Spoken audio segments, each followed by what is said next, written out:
The Square Ball Podcast. Hello there and welcome to the show. Brought to you in association with... West Yorkshire Electrical. Oh, I threw you off, didn't it? It did, yeah. I very nearly said the standard one, but yeah, different. Yeah.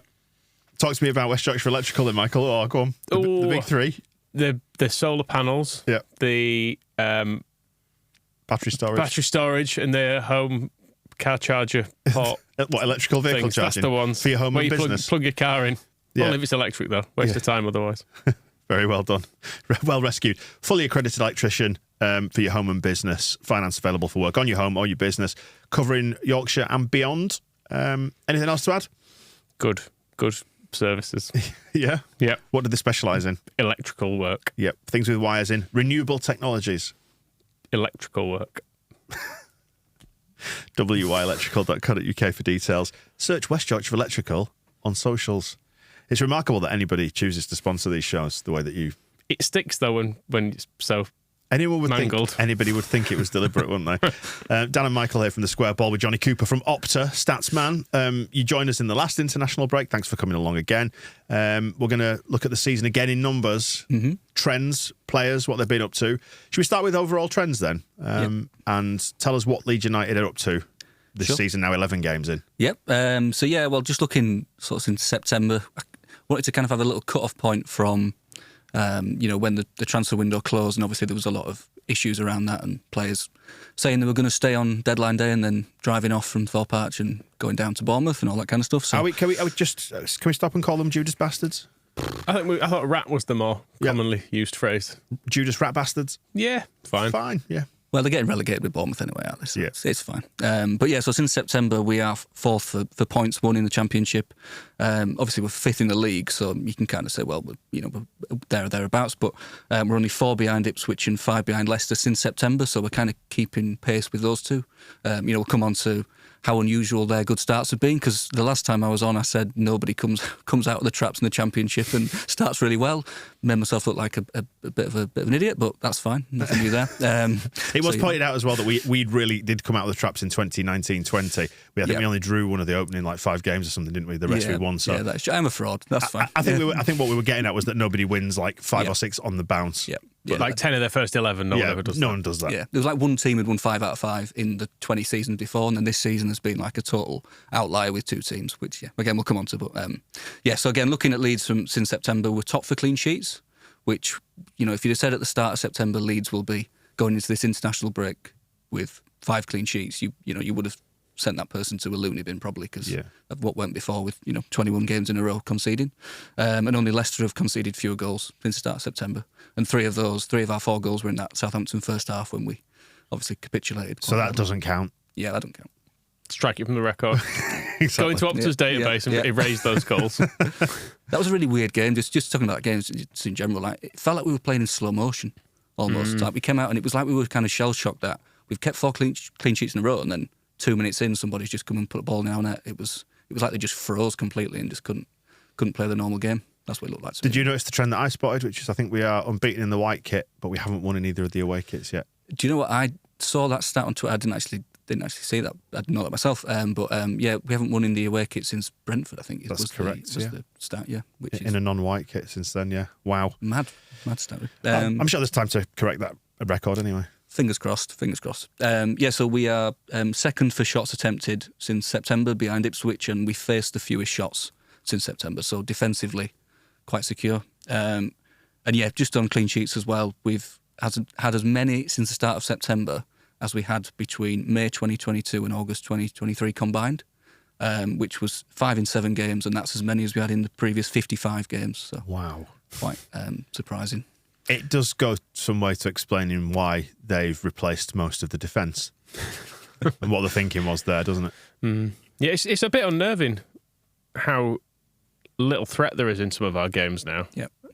Having watched us get mainly battered for a season, season and a half, 2 seasons, whatever it was, when it started going wrong. Yeah, to go to Elland Road now and you think they've not actually had any shots, have they? Yep. Apart from the one that goes in. I do wonder if that's Bristol. partly what's impacted the atmosphere a bit. Because it's not. I'm not saying it's so one-sided, but there's so little offered by so much of the opposition that there's almost a kind of It's the do something meme, isn't it? Poking it with a stick. That was the QPR game was a really dull game to be at because QPR just didn't offer anything going forward, so it was quite difficult to. I think that a lot of people said after the atmosphere was really, really bad in that game, but there wasn't really anything to shout about apart from we scored early and then, I think it was the earliest we'd scored in a home game and then held on to win 1-0 since 2020 against Burnley, and that was behind closed doors and in front of fans since 2012.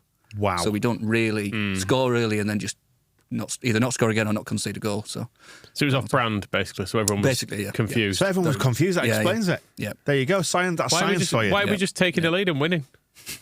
Boring. Yeah. Let them score a couple. We'll have a comeback. And also, I think the atmosphere at that game as well, probably affected by the sickening injury to Pat Bamford at the end. Yeah. That tackle. Yeah, nobody likes to see that left. Everyone was leaving feeling a bit sick after that one. They just hope he's all right. Yeah. And they sent in obviously the police took Begovic away. Yes, rightly so. To deal with his shocking behaviour. But it was quite hard to feel sorry for Begovic because he was time wasting when they were 1-0 down. So it was like can't really feel sorry for you. That was really confusing in that game. There were bits that genuinely was. Yeah, they were taking ages over throw-ins with sort of 10 minutes to go, and you're thinking, you do know you're not getting any points out of this as it stands. But yeah, was the thinking there just to stop us scoring more? If so, if that's the limit of your ambitions going into a game, I think that was what it was. Yeah, it's quite sad. Really. Which is again good though for Leeds because that's what teams are thinking now coming to Elland Road. Hopefully, we don't want to let too many in. So we take lots of shots. We don't face many. Yeah, that's actually it's the biggest positive differential in the league this season that we've had 73 more shots than we faced in the Championship. So wow, which is we're good, aren't we? Better in attack. Yeah, quite good. Just thinking about time wasting. Do you have any stats about ball in play time? We do. I don't have them to hand, but yeah. Homework for next time. Have a look. Yeah, because we were kind of bottom of the list, weren't we, last year for a lot of this stuff. Yeah, I will have a look actually and see where we are. Yeah, it feels like we're actually getting to watch some football this year, which was a nice break because it was a lot of. Even when the ball was in play, you wouldn't really necessarily describe it as football, would you? A lot of last year, it was just it was football in name. Tangle. It was football in name, but maybe not. It didn't pass the eye test in the same way that maybe some of the previous football that we'd seen under previous managers, perhaps did. Keep the is the fairest thing to say. Yeah, and good home form. Yes. So yeah, still unbeaten at home. There's only a handful of teams still unbeaten at home as well. Unbeaten in our first 6 home league games, first time since 09-10. Obviously got promoted that year. I don't think we lost at home till February that year, and that was Walsall when Gary McSheffrey scored. Completely plain sailing that season, wasn't it? Easy. Yeah, second half of the year, no problems. We did go up. I mean, doesn't feel like Leeds United are going to be that stressful this season, but you never can tell, can you? We've got decades of evidence to say. Yeah, you've got to remember how that season started. This is the League One promotion year for anyone who's not aware of it. That season started looking like we were going to absolutely piss the league. I think that's actually the season I started betting against Leeds. What, because it was so one-sided the other way? Because I think I looked and you could, about 6 games in, we were such huge favourites to go up. You could bet on us not going up, and it was like, ended up being like 5-1 for us not to go up, and there were only a handful of games in. It's like, this is Leeds. We can definitely make a mess of this. You haven't seen us, there is a huge distance. There's probably a points deduction to come. There's a managerial change. There's 2 or 3 players leaving. Like there was a long way to go in that season. I mean, we did get there. But I think down to 10 men and a goal down on the final day, it didn't feel like that comfortable, did it? Bit much. It was a bit much. A bit extra. But it was also one of the best days of my life, so fine. Yeah. One of the things about looking at like the second half of that season, how bad it was, 2009 as a year, I think it's one of the most wins by a team in a single year in league history, English league. We won something like 32 league games across 2009. We were really good, but it was like the first half of the first season, 08-09, we struggled. And then the second half of the other season, we struggled. It was like 2001. I think we were top of the Premier League in 2001 as a year, but the first half or the second half of the seasons, either side, we just couldn't put it together. It's correct, isn't it? I think that Chelsea's form over the last 35 games, so effectively the last calendar year or thereabouts, has been so bad. Like they're on 0.8 points per game. I think when the stat was released, that they would have gone down. Yep. So maybe we need to rewrite the rules so we can operate by calendar years. And if something relegates Chelsea, we'll apply that to them. Fine. I can't foresee any complications with that system Happy with that. whatsoever. So good home form. What other trends have we got then from this season? Yeah, scoring first. That was something again that I mentioned on the last podcast. That I don't think at that point we'd scored first in a game when I came on, and said once we do, I think we will start seeing the team playing well. And 4 games we scored first, 4 wins. Only let 1 goal in, which was obviously that corner from Bristol where they sort of switched off before half time. Last season as well, we actually set a record in the Premier League, which is Leeds do. Conceded the most goals in games when we'd scored first. Right. It's a Premier League record, which was 32 goals we let in after scoring first. It's almost like we had no idea what to do with the football. Basically that, yeah. So we just couldn't. It was impossible to hold a lead because the plan was still just keep kicking it forward. Yes. Yeah. Yeah. Whereas this year we've 3 clean sheets out of the 4 games when we scored first. So, So controlling games controlling games. Yeah. is quite important. Yep. Is that the big shocking conclusion we're drawing from that statistic? Yeah, it's better to score and then keep being good. Yeah. So Whereas- if you score, keep the football. The opponent can't have the football and score against you. Yes. Well, teams have to come at you a bit more, don't they? If you score first, they have to at least go and attack and get a goal. And Unless it's QPR. Unless it's QPR. I mean, Bristol had a bit of a go, I guess. I mean, the last 3 home games, we've only faced 11 shots in open play across all 3. So I've noticed from both the Millwall and the Bristol game, it felt like they started the game trying to come at us, but then you got 10 minutes in, you felt, well, they've had quite a go at this, but they've not actually come close to scoring at this point. So, and then we have come into games a bit afterwards. It feels like we're just getting it's like, well, it's fine to just. So you're thinking, is that all you've got? Pah! Well, that's the thing. But there is a kind of almost a bit. It's of that, sort of isn't there? uncomfortable to watch because you're thinking, oh, they're having quite a bit of the ball here. I want us to be controlling this game a bit more, but then it passes and we come into games and it feels like then the quality shows a bit more. But if we can actually being able to get through periods of being under attack seems the new thing this season. Yeah, and we were talking about the defence before. And I suppose that's a good point at which to segue into talking about the players. You wonder what sort of boost that has, contrasting this season with last season, to the likes of Pascal Struijk, the big sexy pirate, looks a lot more assured. And I know we're down a level, but maybe it's a good thing to drop down a level and regain your confidence and just remember doing all the things that made you good in the first place. Yeah. But also Elland Meslier, who shipped an awful lot of goals and looked like he was almost broken towards the end of last season compared to now, where clean sheet's going to be such a confidence boost. Yeah, absolutely. And the style of play as well, obviously, with passing the ball more. So I was looking at Meslier's passing stats because quite a lot of times last season you were watching him and he was just sort of floating passes out to Rasmus Christensen, who was not winning the header on the sideline. He didn't really have like an outlet when he had the ball. So under Farker, he's at 77% passing accuracy, and that had dipped to 64% under Gracia and 55% under Marsh. And it was 75% under Bielsa when we had a bit more of a, playing out from the back sort of plan. Plan, yeah. So I think it's good, for his confidence. When he's got the ball at his feet, we're playing out from the back, but he's got Ampadu coming short for the ball, or he can clip it out to the wide men. I think it does give him a little bit more confidence. Passing the ball a lot shorter as well. 67% of his passes have been short, and that was down at 41% under Marsh. So he was kind of just knocking it long, and then it was just coming straight back at us. So, and he's also another stat that we've got at Opta is starting sequences that then lead to shots. So it's quite good for goalkeepers who are passing the ball out. So he started 6 of those that have led to a shot, and that's the second most of any goalkeeper. So our style of him starting the attack and then. Do you remember how put out we all were? Oh, not necessarily put out, but thought, well, we'll have a dig back at you because you said that about Scott Parker describing our scripted patterns. Yeah. And actually looking back on it, you can see he was probably right to a certain extent, and because you see more of it now, don't you? And I think we saw Bielsa and we've seen this, and you now realise what he was getting at. And I think the point he was making is you've got to know how to stop those scripted patterns being executed. Yeah. And I think that's, given the level that we are, you're seeing many teams not able to do that in this division because we've got fundamentally better players who are able to turn out of tight spots. Jesse Marsh, don't write a script, the opposition can't know it. Yeah, that's how I'm thinking. But do you know what I mean? So like the thing that provoked that thought was thinking about Elland Meslier, just knowing that he's got these players to pass to and they'll be there and Ampadu will drop deep for him. And if it's not Ampadu, then maybe it's Kamara, or you go out to the centre backs or the full backs, whatever it might be. He's got those options in front of him, and what that level of certainty must do to his confidence, not just the clean sheets, but knowing what he's supposed to do most of the time. It's fundamentally different in this league though, isn't it, as well, because we have, generally speaking, better footballers.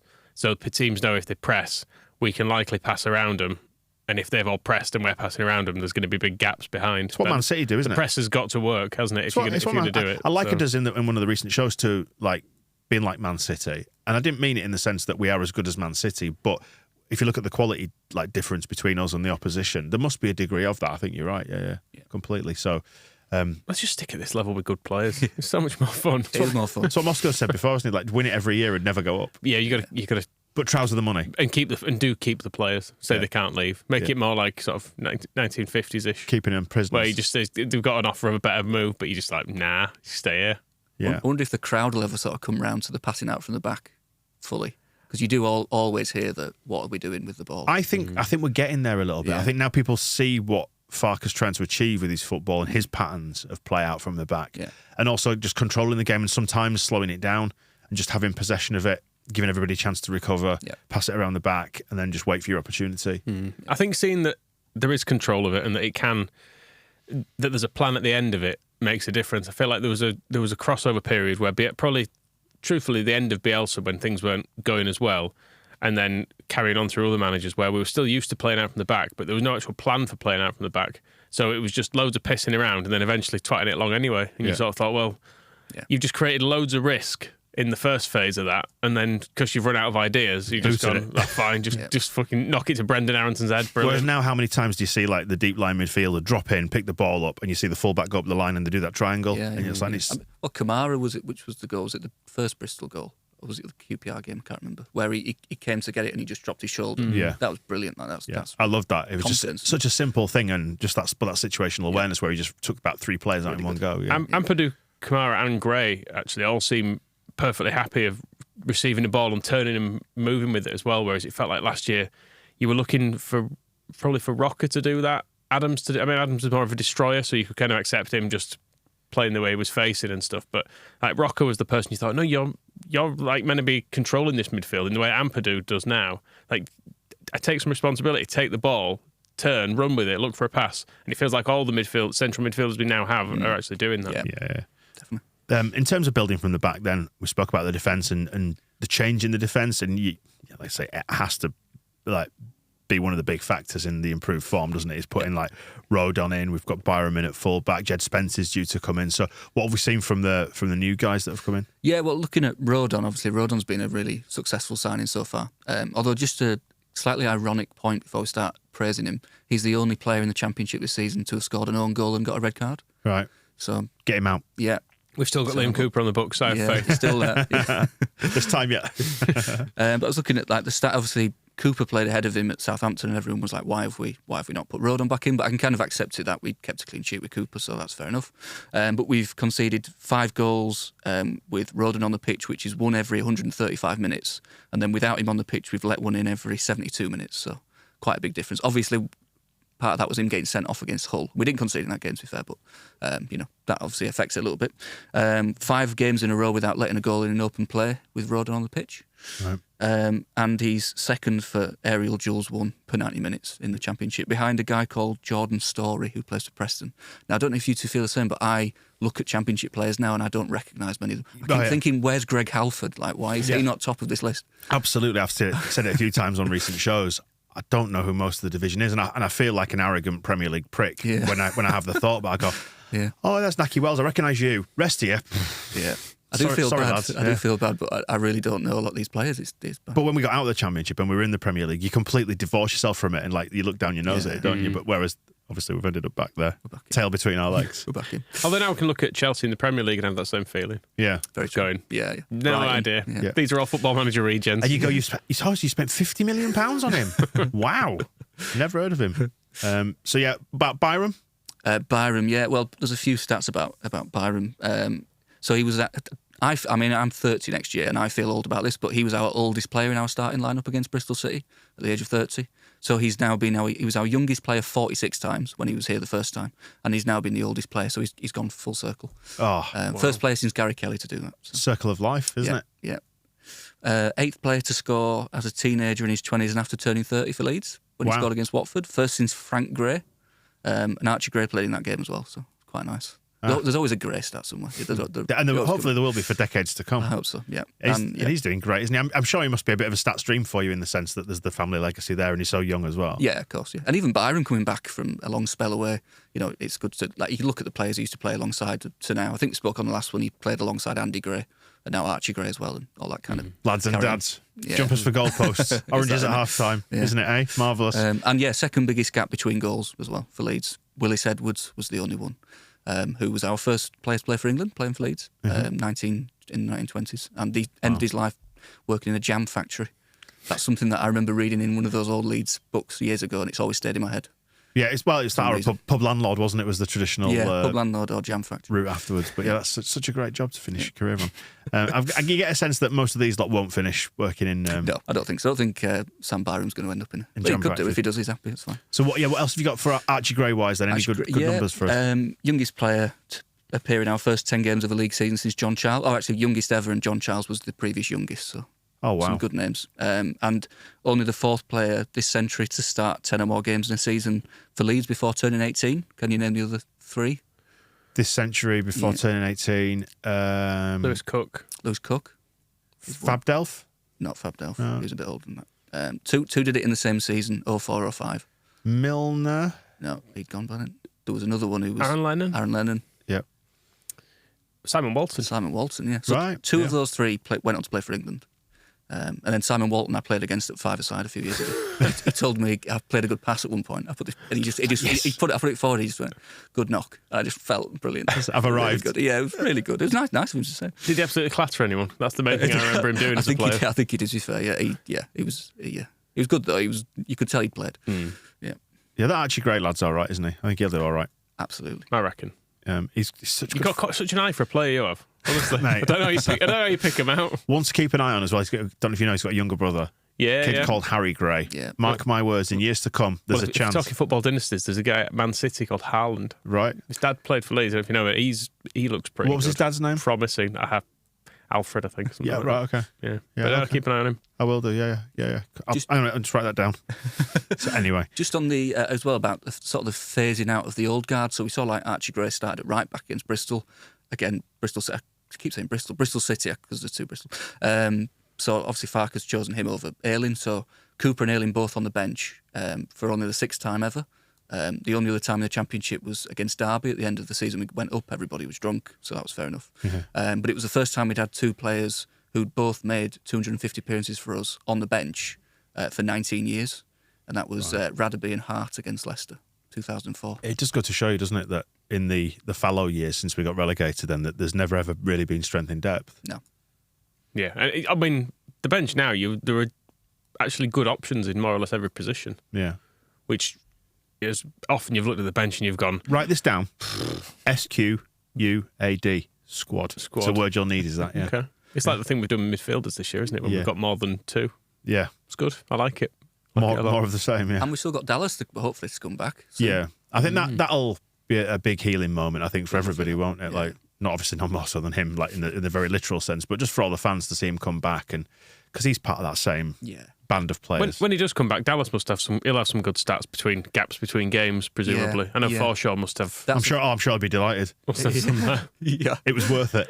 But I'm just thinking, like going back to like people like Terry Cooper who were at the club for ages, but then did have like massive blocks of time out. I think when Forshaw was injured and came back, it was the biggest gap since Bridges. Yeah, without leaving the club in between, I think so. And I think it depends when Dallas plays, but hopefully he's back before that. But, So moving forward through the ranks, then we've mentioned some of the keeper, some of the defenders, Archie Gray. What have we got heading further forward?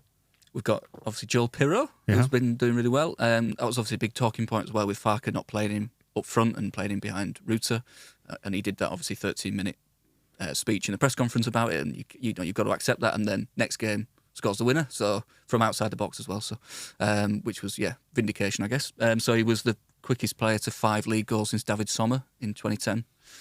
One of only 6 players to do that this century in 8 or fewer games. So we've got Rob Hulse, Robbie Fowler, Robbie Keane, Mark Viduka are the other 4. Some good names. Pirro top scorer in the Championship since his debut. and top scorer from outside the box since his debut as well, which was, again, obviously scored the winner against Bristol City. Was it one? with one goal? 10. All right. I thought you meant for us this season. Oh, sorry, no, since he made his debut for In fact, I mean, you may not have the stat to hand there because I'm throwing this one at you completely blind, Yep. but inside and outside the box. Is that the only goal he scored outside the box this season? It is, yeah, I had looked, it was the first since Christensen against Arsenal. Right. It was like 31 goals from inside the box before that. That was probably, he was probably looking for a teammate there, I'm guessing. It wasn't a good goal. He didn't put it in the top corner. Another one I'm thinking for him, actually, it'd be interesting to track the goals with different feet, because I feel like Yeboah was definitely 2-footed. But I'm trying to think of other strikers we've had who would have put him in with either foot. Viduka was always pretty good with both feet, but obviously you always think of him as a righty, don't you? And Robbie Fowler was heavily Fowler, left, but scored with both. Beckford scored some decent left-foot goals. Yeah. A couple of chips.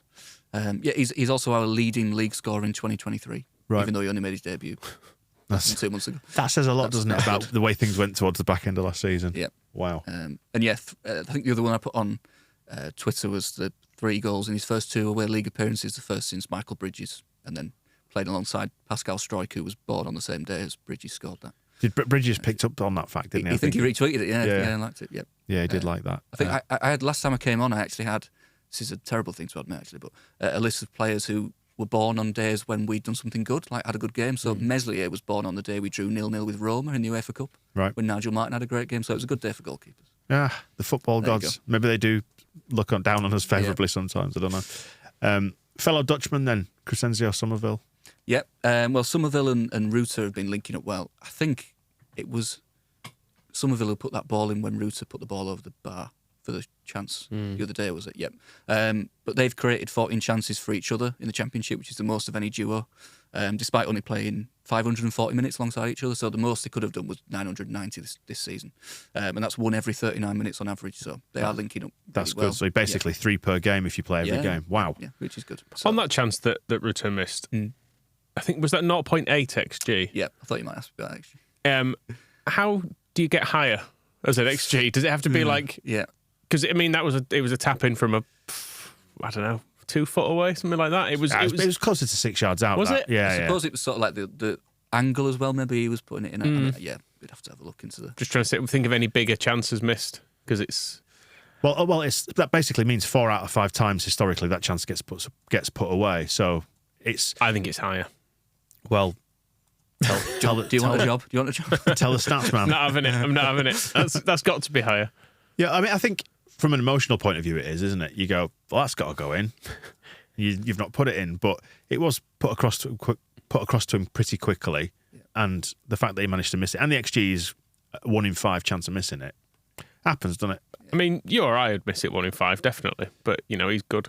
Yeah. What's the XG of a penalty? I think we might have spoken about this before. It's about 2/3, isn't it? Yeah, 0.77 it used to be. I think it might have gone up potentially. But it's sort of like the percentage of penalties that are scored. That's the XG of it. So easiest to understand that, I guess. Yeah. Yeah. So it was fractionally only better than a penalty in terms of likelihood of it going in because he was closer. But Pat Bamford penalty. Moving on. Yeah. Well, basically, Michael, the reason it's that is because we've got people like Rutter putting the ball over the bar from there. So yeah, fair enough. Yeah, that's part of the reason. But he has been good. Again, creating chances, top in the top 4 divisions since September for chances created in open play. What do you see in him from a statistical point of view then? Because I think there's a lot of us kind of just like Rutter, for whatever reason, just fills my heart at the minute because things are going well for Leeds. He had a shit time at the start of it, and now he looks like he's having the time of his life. And from an emotional point of view, I go, do you know what? I love it. I love what you're doing. Yeah. Carry on. But what do you get from a numbers point of view? Yeah, well, when we signed him, we were looking at his numbers when he was playing for Hoffenheim, and he was like second for dribbles per 90 minutes behind Lionel Messi in the top 5 European leagues. So he was obviously he loves a dribble. I mean, he's top for dribbles since September as well. So he's just somebody who loves to get on the ball and start going past people. One thing that I have noticed with him, and obviously we've got the duel stat where you're winning tackles and all that sort of stuff, and aerial duels, and he loves putting himself about and getting stuck in. He's not like he doesn't shy away from that. So I really like watching. Like he's 21, but he's very, very strong and like very, very well. Say well built. That sounds a bit like bit creepy. Yeah, a little bit. Bit purple-acky. Yeah. Yeah. But he does. Yeah, he's just going past people and putting chances on a plate for teammates. I think that's the thing that's most taken me by surprise this year is the quality of his passing. Like his through balls and stuff are unbelievable. The stuff he sees that I don't think anyone else possibly in the division he's seeing when he hits little through balls and stuff. It's loved it. It was a little bit like watching. Shouldn't mention it really, but Sinisterra at the start of the season where he's playing, it was like he's just far too good for this league. That's sort of the point we're at with Rutter now. But Except he's going to be back here soon. Sinisterra. Yeah, getting relegated with Bournemouth, isn't he? That's a shame. I don't like that. Who'd have thought getting Victor Orta's choice of manager and all his players as a result in relegation? It's an interesting one. I mean, this is a completely separate conversation and probably one for some time in the spring. But I do wonder what he'll do if Bournemouth do go down. Surely we cash in. I mean, we obviously laugh at Tyler Adams, but given what but Angus Kinnear said when he was sat in that chair about how pissed off they were with Sinisterra's conduct, but the fact that he might end up coming back to us. I mean, it depends on what we do, doesn't it? I suppose, but Use the Premier League money from promotion to bang him in the reserves. just ruin his career. Use it spitefully. That's what I say. Feels like you're doing your Football Manager marathon again now. Yeah, He does, yeah. This is why I can't be left in charge of anything. Punish him. Michael destroys everything. Loan to Carlisle. Fuck off. But he's worth £25 million. Who was it you signed? Was it Mike Whitlow you signed on the Football Manager? No, we love Whitlow. Whitlow was well kept. We was well kept. It was Gary Monk we kept signing on trial. We kept getting him on a 4-week trial, but fining him 2 weeks' wages every 2 weeks. So he was effectively losing money by being with us. Brilliant. And we put him in his own training regime as well. He had to train separate from the rest of the players. And we were retraining him as a goalkeeper. Yeah, intensively, wasn't it? That was it. Just really, really punishing him. Are you ever going to do that Football Manager marathon? I love that. That was a lot. Yeah, we should pick it back up at some point, shouldn't we? Or do another one because we'd actually raised quite a bit of money for charity. I think that. Yeah, day. I'm crossing the streams actually around. And there was the extra ball Football Manager games we had of the 2000-2001 season, and then there was the Football Manager marathon we did. Yes. That was the one that I was thinking. Yeah, I can't remember who we punished in. But I mean, bitterness is rife throughout both saves. It was just a way right. Just signing people and punishing people and righting some historical wrongs. Just again on Rutter, the only player with more assists in the Championship since September is very good Leif Davis. So maybe we should have kept him. He had loads last year, didn't he? Yeah, as well? he was top, I think, in League One. Could do with a left back, couldn't we? Yeah. Although young Sam Byram is doing fine, isn't he? For now, Doing brilliantly. Yeah. And most chances created at this stage of a league season for Leeds since Matthias Klitsch in 2019-20. Rutter, not Byram. Rutter, not Byram. Yeah. So he's found his inner Klitschy, I guess you could say. Oh, bless him. I know he's got an absolutely abysmal dress sense and he wears a duvet out in public, but that's fine if you want to wear that. If you're making me happy, you do what makes you happy. He's always happy, doesn't he? He looks like a nice guy. Happy, smiley face. It does look like he's having a nice time, whereas I think maybe towards the back end of last season, it quite clearly wasn't. Yeah. And now, we did that Hail Mary thing with Sam Allardyce and he left him out and you thought, well, okay, I suppose maybe if this is what we're doing, then we have to just respect it. But now we can just go, oh, dickhead. I bet Sam Allardyce just didn't understand any of it. Your wine swilling to go, oh, he's talking French in dressing room. Off you go. He's turned up with a handbag. Yeah, not having a bar of it, yeah. This is not the man for a fight and all that kind of thing. But bless him, he just needed to get settled, didn't he? And I like the fact that he's stuck around and he's trying to make the best of it. And hopefully he finds us to promotion. And I want him to go up with us and for him to have a jolly nice time in the Premier League when we get back there. Didn't somebody come in with quite a big offer for him in the summer? Was that the rumour? Yeah, I think it was Dortmund who was sniffing around him, according to Phil. So I just don't think him and Cody Drama, they were in for both of them. Yes, it was a double deal. Yeah, I think it was 10 million for Rutter, but 50 million for the two combined. Yeah. Makes sense. Something like that. But yeah, he's having a jolly nice time. Helder Costa though. Yeah, farewell Helder. The only reason I've brought this up because I was just looking again. This is the most niche statistic ever, but when Helder Costa scored for Leeds, scored in 7 games. So 2-2 against Stoke, 4-0 against Middlesbrough, 3-3 against Cardiff, 5-4 against Birmingham, 5-0 against Stoke, 4-3 against Fulham, and we lost 4-2 against Arsenal. So there's a lot of goals in those games. So I was looking in our entire history, which player is like the most box office to go and watch. So if he scores in that game, what's going to be the best goals per game? So I had a look. So Helder Costa, 5.9 goals per game when he scored. That was second in our entire history. A guy called Cyril Hornby in the 1930s. 5 games he scored in 30 goals, 6 goals per game when Cyril scored. Wow. No relation to Clive Hornby, who played Jack Sugden. And that's of that era. Do you remember that Boxing Day graphic always gets circulated every Christmas when the scores were like 7-2 everywhere and 8-6 and stuff like that. So that was an era of madness. You don't get that in the modern day, do you? No. So Helder Costa, goals magnet. Yeah, he's leaving with his head held high, and he made his last 2 league appearances against Man United as well. First player to do that since I I've completely forgotten who it was, but I've completely forgotten who it was. But yeah, there was somebody. Yeah. You're not infallible after all. Sorry. But yeah, Alex Bruce scored in one game, and that was a 6-4 against Preston. So yeah, I was thinking of Alex Bruce actually. 'Cause I couldn't remember any other game he'd scored in other than that. All right, amazing. There you so go. we should have appreciated him. Calder Costa more. Is that the gist of it? Yeah. I don't know. He was part of the promotion team, so I mean, If we ignore the games he didn't score in, the ones he did score in were good.